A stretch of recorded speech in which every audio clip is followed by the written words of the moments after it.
আরজি করে আর্থিক দুর্নীতিতে সিট গঠন। আর্থিক দুর্নীতিতে সিট গঠন করল স্বরাষ্ট্র দপ্তর। সিটের নেতৃত্বে আইপিএস প্রণব কুমার, সিটে আরও 3 সিনিয়র আইপিএস। 2021 থেকে হওয়া দুর্নীতি তদন্ত করবে সিট। আর যে কোনো নথি দেখতে পারবেন তদন্তকারীরা। 1 মাসের মধ্যে প্রথম রিপোর্ট দেবে এই সিট।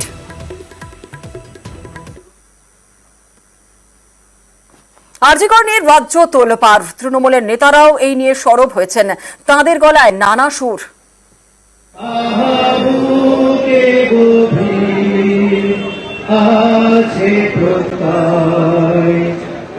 গত কয়েকদিন ধরে আরজি কর নিয়ে রাজ্য জুড়ে জোর শোরগোল।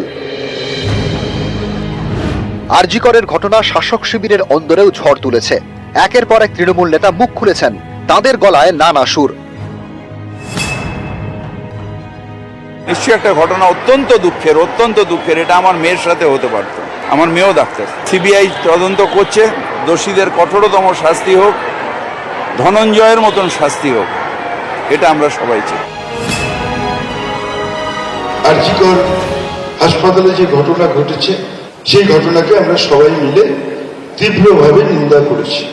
এই নারকীয় এবং পাশবিক ঘটনার সঙ্গে যে বা যারা যুক্ত তাদের প্রত্যেকের ফাঁসি হোক এবং দ্রুত ফাঁসি হোক, সেটাই আমরা চাই। নিজের ছেলে মেয়েদেরকে আপনারা এমন শিক্ষা দিন যাতে তারা বাইরে বেরিয়ে যেন একজন সজ্জন সিটিজেন হয়। ছেলে বলে তোমাদের কোনো ডানা গজায়নি বাবা, এই ডানাগুলো এবার ছেলেদেরকে এবার আপনারা ছাড়তে শুরু করুন। অবিলম্বে চিহ্নিত করতে হবে এবং চিহ্নিত করে একজন বা যতজন এটার সাথে রিলেটেড আছে তাদের ফাঁসি দিতে হবে। নরকীয় ঘটনা আগামীতে যাতে না ঘটে। আরজি কর ইস্যুতে পুলিশ কমিশনার ও প্রাক্তন অধ্যক্ষকে হেফাজতে নিয়ে জিজ্ঞাসাবাদ করার জন্য সিবিআইয়ের কাছে দাবি জানান সুখেন্দু শেখর রায়। একাধিক প্রশ্ন তুলে সোশ্যাল মিডিয়ায় পোস্ট করেন। তারপরেই ভুল তথ্যের অভিযোগে তৃণমূলের রাজ্যসভার সাংসদকে ডেকে পাঠায় লালবাজার। সেই সুখেন্দু শেখরও এদিন আবার মুখ খুলেছেন।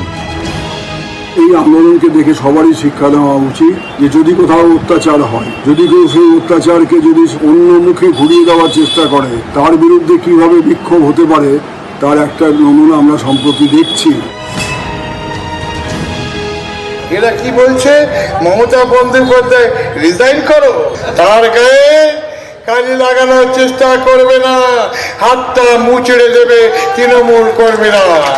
যারা মিথ্যা অপপ্রচার করে বাংলার নেত্রীর নামে, বাংলা সরকারের নামে, তৃণমূল কংগ্রেসের নামে কুৎসা রটনা করবে, তাদের কিন্তু আর রায় নয়, আর রবীন্দ্রসঙ্গীত বাজবে না। যারা আঙুলগুলো মমতা বন্দ্যোপাধ্যায়ের পদত্যাগ চাইছে, সেই আঙুলগুলোকে চিহ্নিত করে সেই আঙুলগুলোকেও ভেঙে দেওয়ার বন্দোবস্ত করতে হবে। আপনারা প্রতিবাদ করুন, কোনো আপত্তি নেই, কিন্তু দয়া করে রোগীদেরকে বঞ্চিত করবেন না। বিনা চিকিৎসায় রোগীরা যদি মারা যেতে শুরু করে, যদি আপনারা চিকিৎসা না হন, আপনাদের বিরুদ্ধে জনরোষ তৈরি হবে। গ্রামের মানুষ দৌড়ে আসবে হাসপাতালে, তখন কিন্তু আমরা রক্ষা করতে পারবো না। আমি বাঁকুড়ার পুলিশকেও সতর্ক করে বলতে চাই, পুলিশ আইন মাফিক কাজ করুন।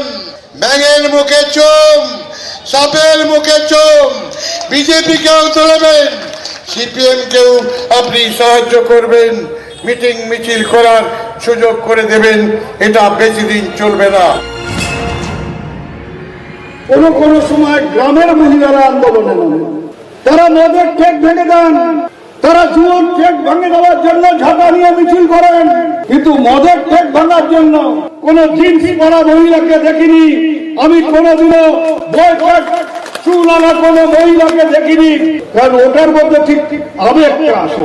এগুলো তো গ্রামের গরিব মানুষ করবে। আমরা যে আন্দোলনের মধ্যে যাব সেটা টিভিতে দেখাবে, সেটা ইংরেজি কাগজের ছবি হবে। নিউজ 18 বাংলা।